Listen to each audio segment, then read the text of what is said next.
Почитувани граѓани, поради притисокот на изборите или страв, власта на Груевски ги повлече неуставните законски решенија за хонорарците. Упорноста и истрајноста на граѓаните е за почит. Покажа дека само така се менуваат работите. Заедно со граѓаните, во изминатите 7 месеци, покажувавме и укажувавме на нелогичноста на овие законски решенија, а вчерашниот потек на владата само го потврди истото. Не го прифаќаме оправдувањето на Ставревски за повлекувањето на овие законски решенија, но се согласуваме дека се исцрпија сите ефекти од овие законски решенија. Во изминатите 7 месеци, голем број на граѓани добија помали хонорари, а сепак останаа без здравствено и социјално осигурување. Во изминатиот период, граѓаните беа обврзани со закон 2 пати да плаќаат за едно исто право, например здравственото осигурување, а без притоа да добијат ниту една услуга плюс од здравствениот систем.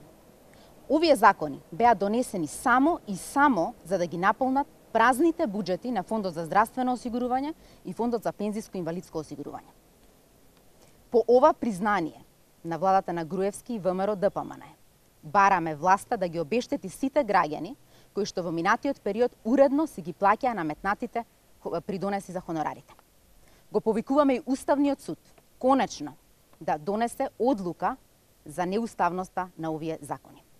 Ова нека биде поука дека во сите процеси на носење на закони или измена на закони потребно е да се вклучат сите засегнати граѓани, заради тоа што само таквите закони може да обезбедат правна сигурност во Република Македонија. Досега сите направени законски измени и нови закони предложени од оваа власт во доменот на трудово право се на штета на работниците.